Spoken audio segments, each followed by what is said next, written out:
Bonsoir à tous. Je vous remercie pour cette rencontre organisée pour approfondir notre intelligence sur la révélation, la manifestation du dessein de Dieu, sur l'Apocalypse, la vision que reçoit Saint Jean l'apôtre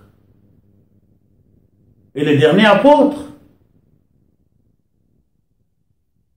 C'est lui le dernier apôtre qui a accueilli chez lui la Vierge Marie et qui, auprès de la Vierge Marie, historiquement et spirituellement, a appris beaucoup de choses sur l'enfant Jésus, sur Jésus de Nazareth, qui est notre Seigneur et Sauveur.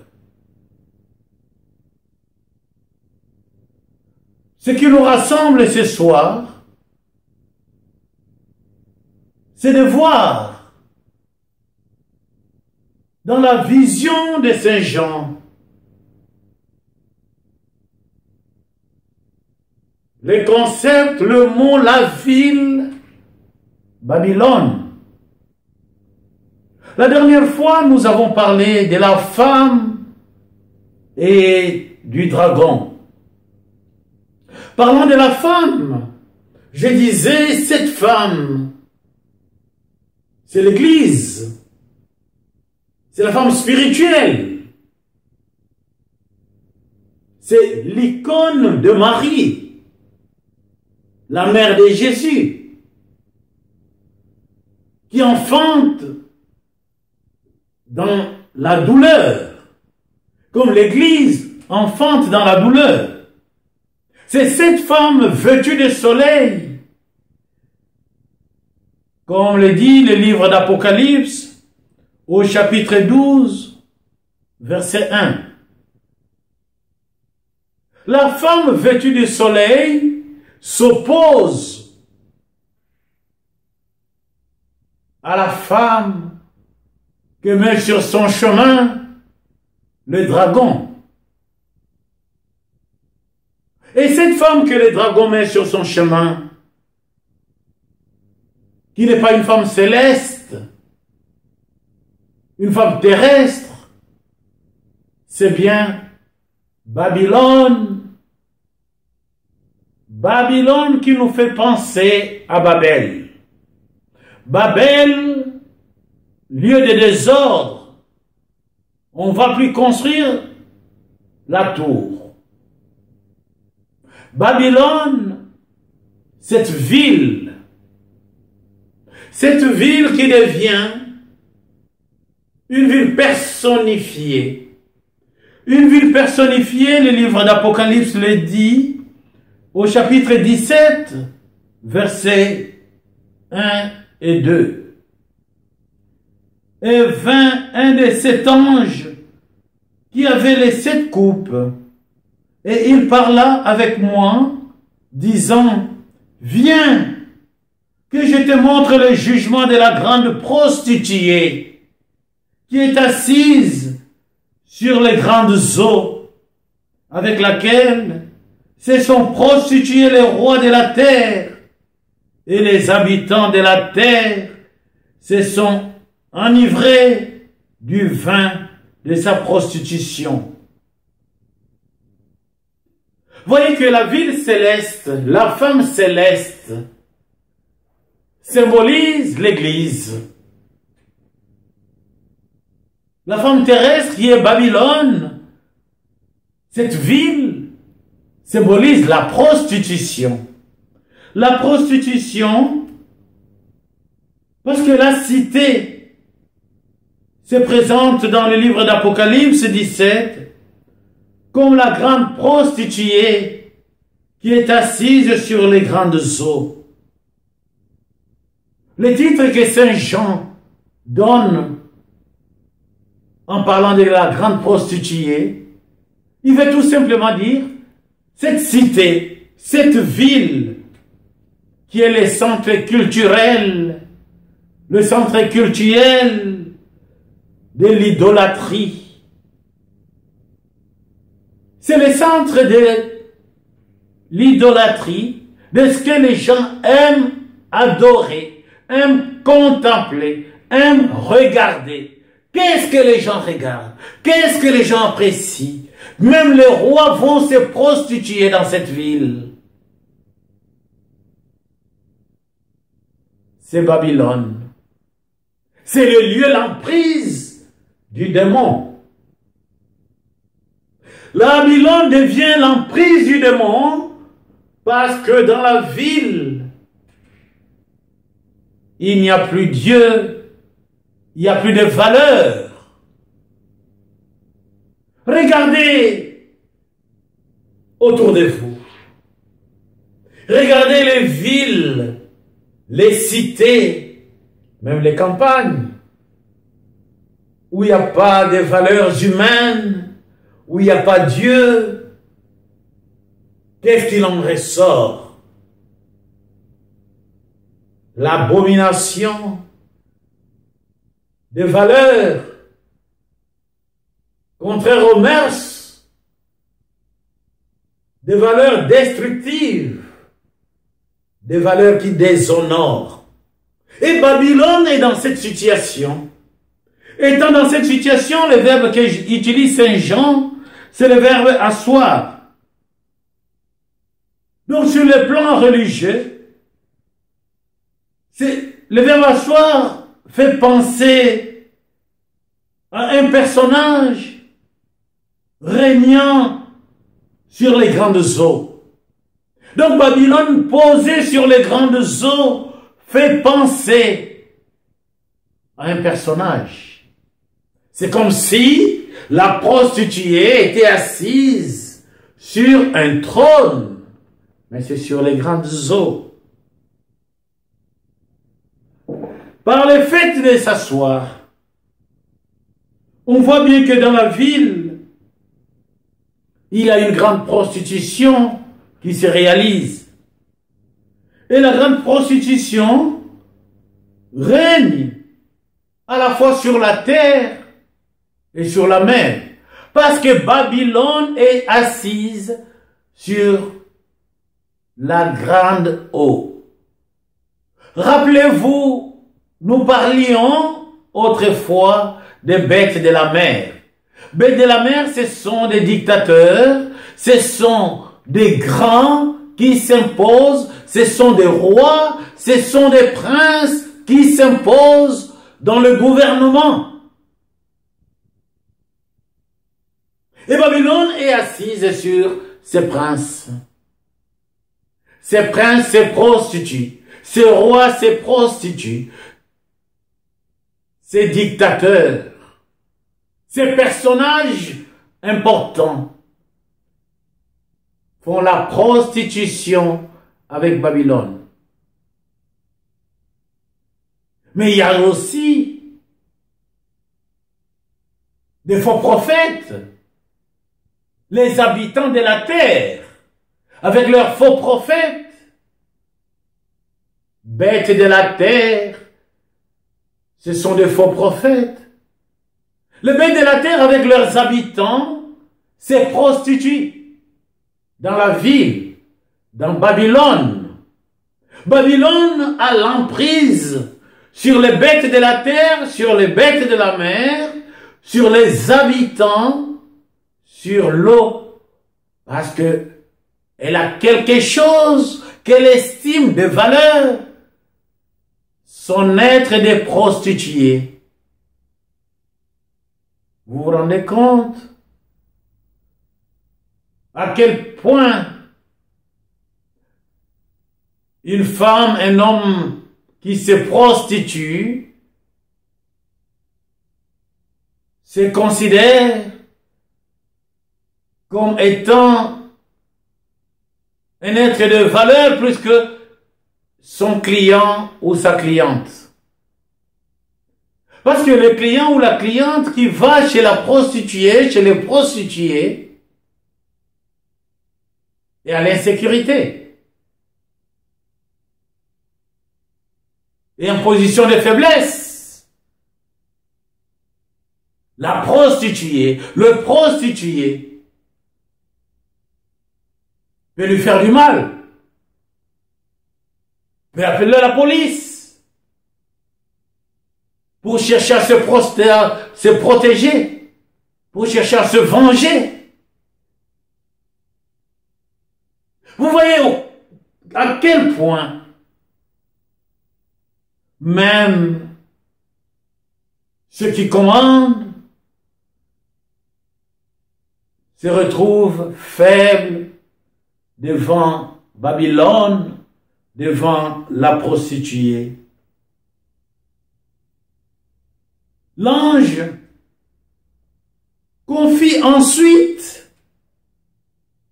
à Jean les motifs qui fondent le rayonnement universel de la ville de Babylone. Pourquoi la prostitution de Babylone s'étend, devient une prostitution ouverte, une prostitution universelle, une prostitution qui se répand. Et Jean le dit, avec elle, se sont prostitués les rois de la terre. Et les habitants de la terre se sont enivrés du vin de la prostitution. Donc c'est l'ensemble de la société qui est ici évoqué, qui vit dans la prostitution, qui va dans la débauche, qui n'a plus de repères.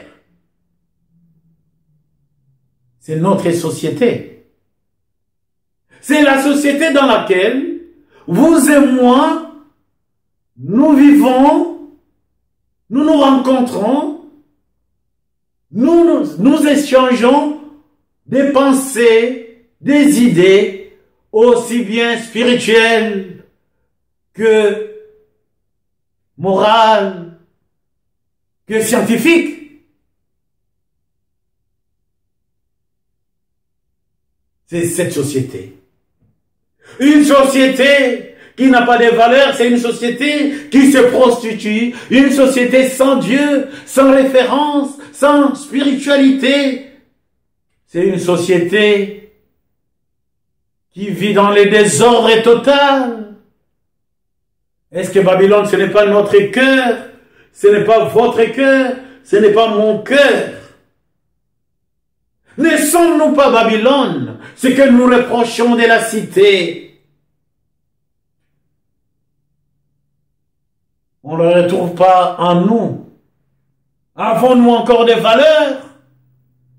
Si nous avons des valeurs, ce sont nos valeurs qui vont animer la cité, qui vont animer la ville. Avons-nous des valeurs ou sommes-nous dans la prostitution avec Babylone?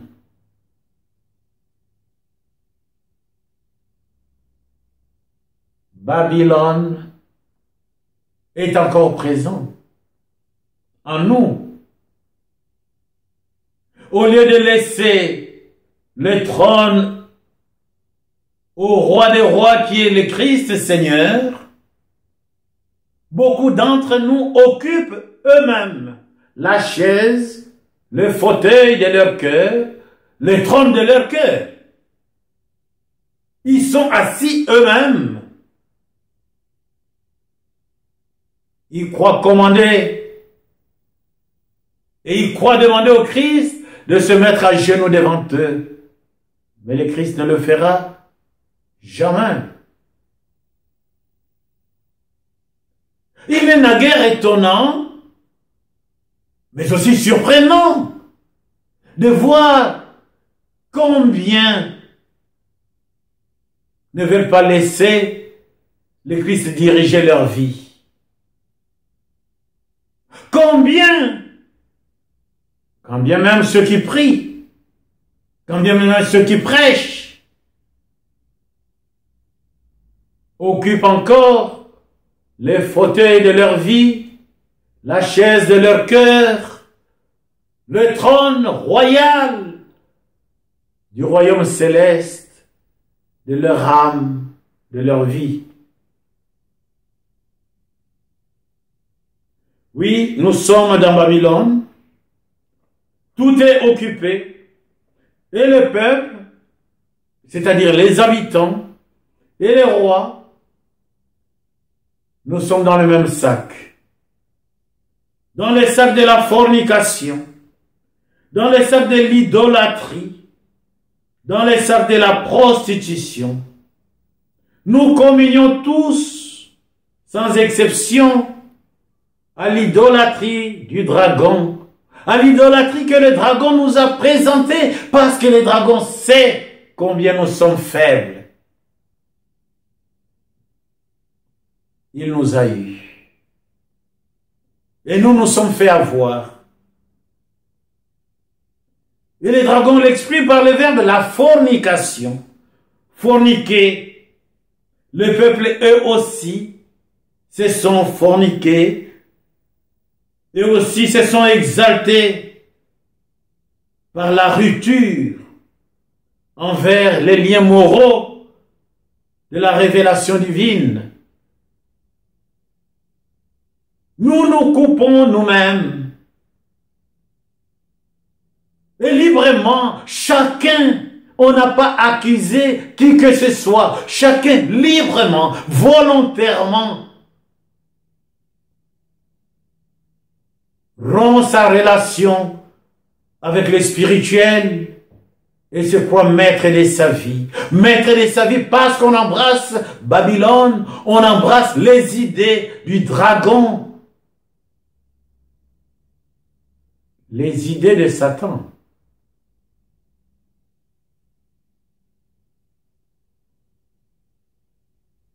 On devient sourd. On s'enivre. Parce qu'on est dans la fornication, on est pris par l'élan de la prostituée.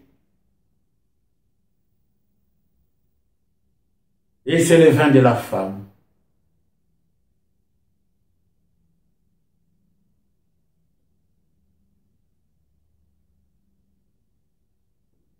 Chers amis, au chapitre 17, le verset 3 et 6, des 3 à 6, le livre de l'Apocalypse dit « Et il m'emporta en esprit au désert, et j'ai vu une femme assise sur une bête écarlate, pleine de noms blasphématoires, ayant 7 têtes et 10 cornes. » Une femme, 7 têtes et 10 cornes. Vous vous rendez compte?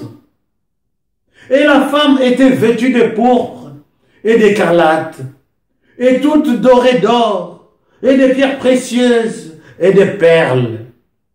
C'est la description de la beauté même. Cette beauté qui nous attire. Beauté de Babylone. Elle avait dans sa main une coupe d'or pleine d'abominations et des impuretés de sa prostitution. Et sur son front, un nom écrit, un mystère, Babylone, la grande, la mère des prostituées et des abominations de la terre.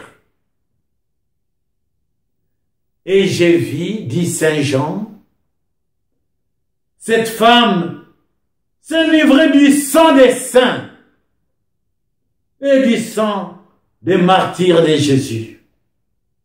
Et en la voyant, je m'étonnais d'un grand étonnement.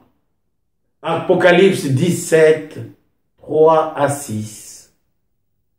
Babylone s'enivre du sang des saints et des martyrs. Et là, vous comprenez ce qui se passe. Le programme de Néron, des 666, qui veut la destruction de la première communauté chrétienne, des premiers chrétiens qui arrivent. Ils arrivent bien sûr, chacun avec sa culture. La culture qui rassemble tous, qui fait l'unité. C'est la vie chrétienne, la culture reçue de Jésus, une vie spirituelle. On ne parle plus, on ne valorise plus sa culture, on ne pense plus que sa culture est la meilleure. Dès lors qu'on commence à penser que sa culture est la meilleure, qu'on commence à penser qu'on est mieux que l'autre, c'est l'orgueil, c'est Babylone. Vous savez, un jour, je parlais avec quelqu'un, et dans la causerie, il a parlé plusieurs fois. Dans mon pays, on fait ceci, dans mon pays, on fait cela, dans mon pays, chez moi. Je lui ai demandé s'il a déjà traversé son pays du nord au sud, de l'ouest à l'est. Et s'il connaît le repas de chaque région et le vin que consomme chaque région de son pays.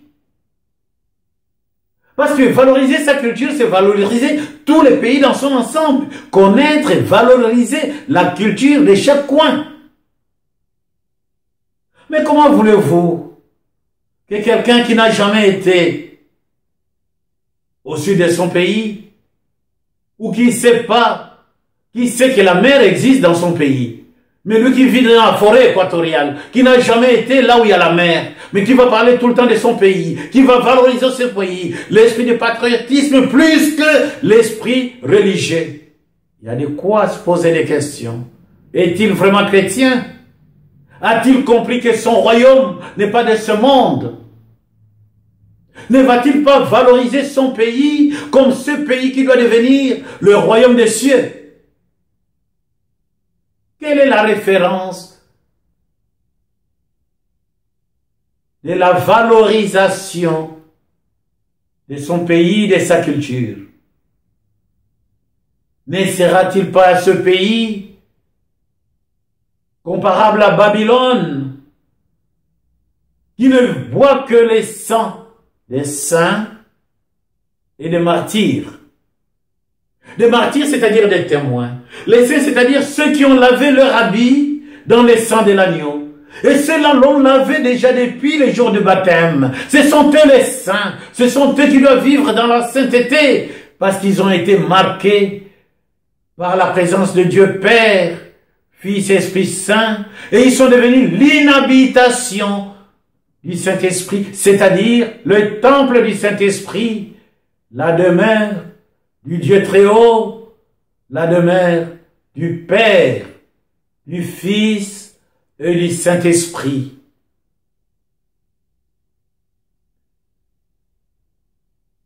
Oui, sortons de la prostitution,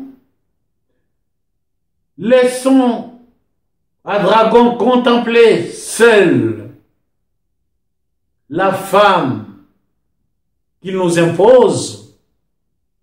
Apprenons à contempler l'Église. Apprenons à contempler, parce que l'Église est la tête et le corps de Jésus. Et Jésus est la tête de l'Église. En contemplant l'Église, nous remontons pour rencontrer Jésus lui-même qui nous regarde et nous embrasse.